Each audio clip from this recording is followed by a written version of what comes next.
కొన్ని సంవత్సరాల క్రితం ఒక చిల్డ్రన్ క్యాంప్ కి వెళ్తే 5 days క్యాంప్ అది. ఆ క్యాంప్ లో ఒక ఆసక్తికర సన్నివేశాన్ని నేను చూశాను. మొదటి రోజున గడిచిపోయింది, రెండో రోజున కూడా ప్రోగ్రాం జరుగుతూ ఉంది. నా దృష్టి ఒకవైపు ఆకర్షిస్తూ ఉంది. మాక్సిమం చిల్డ్రన్ రిట్రీట్ అంటే అందరూ చిన్న పిల్లలే ఉంటారు. ఆ చిన్న పిల్లలతో పాటు ఒక తల్లి కూడా వచ్చారు. ఆ తల్లి ఏం చేస్తుందంటే తన బిడ్డను దగ్గరే కూర్చోబెట్టుకుంటుంది. ప్రోగ్రాం నడుస్తుంది, యాక్షన్ సాంగ్ జరుగుతుంది.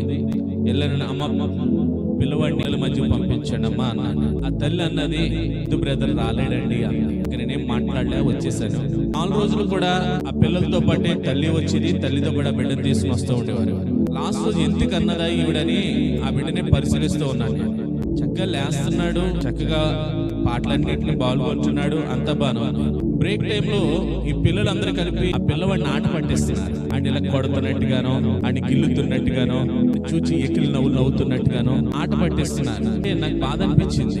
వీళ్ళందరూ కలిపి చిన్నపిల్లని టార్గెట్ చేశారేంటి అని అనుకున్నాను.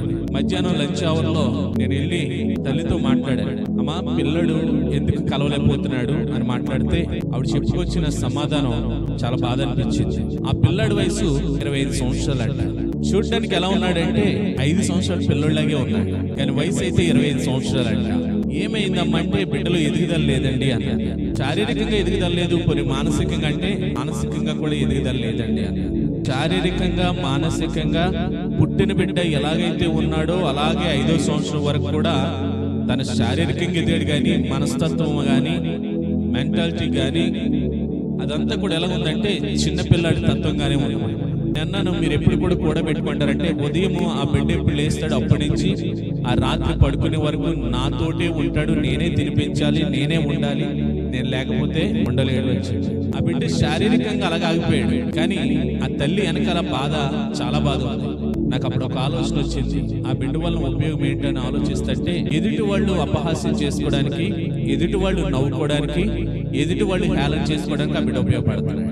ఎదుటివాడు ఆనందించడానికి, ఆ ఆనందానికి ఆ పిల్లాడు ఉపయోగపడుతున్నాడు. మరి తల్లికి ఏ విధంగా ఉపయోగపడుతున్నాడంటే తల్లి బాధని దిగమింగుకొని బిడ్డను చూస్తూ నవ్వుతూ తల్లి లోన దుఃఖించడానికి ఆ బిడ్డ ఉపయోగపడుతున్నాడు. 2 సందర్భాలు నాకు అక్కడ కనిపించాయి. ఆ బిడ్డ పుట్టినవాడు ఎదుగుదల లేకపోతే ఎదుటి వారికి సంతోషమో ఎదుటి వారు ఆనందించడానికో ఉపయోగపడ్డాడు, కానీ అన్న తల్లికి ఏంటంటే దుఃఖాన్ని ఇస్తుంది. ఆ సంఘటన అంతా కూడా ఆమె ఏం చేస్తుందంటే పిల్లలు వచ్చి ఏడిపిస్తుంటే రే ఏడిపించకంటారా, రే ఏడిపించకరా, ఏమనలేకపోతుంది ఆ తల్లి. ఆ ఏడిపించకంటారా అనే మాటతో బిడ్డని కాపాడుకుంటూ ఉన్నది. ఎందుకు చెప్పానంటే ఈ మాట అంతా కూడా మనం ఆధ్యాత్మికంగా గాని ఆత్మీయంగా గాని మనము యేసుక్రీస్తుని రక్షకుడిగా అంగీకరించి పుట్టినటువంటి సందర్భం ఏదైతుందో మనమందరము కూడా క్రీస్తు రక్తంలో కడగబడిన వారంగా నూతన జన్మను పొందుకున్న వారంగా మనం ఇప్పుడు ఎలా ఉన్నామంటే జన్మించినప్పుడు ఏ రీతిలో, ఏ స్థితిలో, ఏ ఆత్మీయ స్థితిలో, ఏ ఆధ్యాత్మిక స్థితిలో మనం పుట్టామో అదే స్థితిలో, అదే బ్రతుకులో అక్కడే ఆగిపోయి ఉన్నాం. శారీరక పరంగా కనపడొచ్చు, కానీ ఆత్మీయంగా మనం ఎక్కడైతే పుట్టామో పుట్టినటువంటి స్థితి నుండి ఇప్పటి వరకు కూడా మన ఆధ్యాత్మికంగా ఆత్మీయంగా మనం ఏమీ కూడా ఎదగలేదు. వాళ్ళు ఏమంటారంటే మరగుచ్చు అంటారు.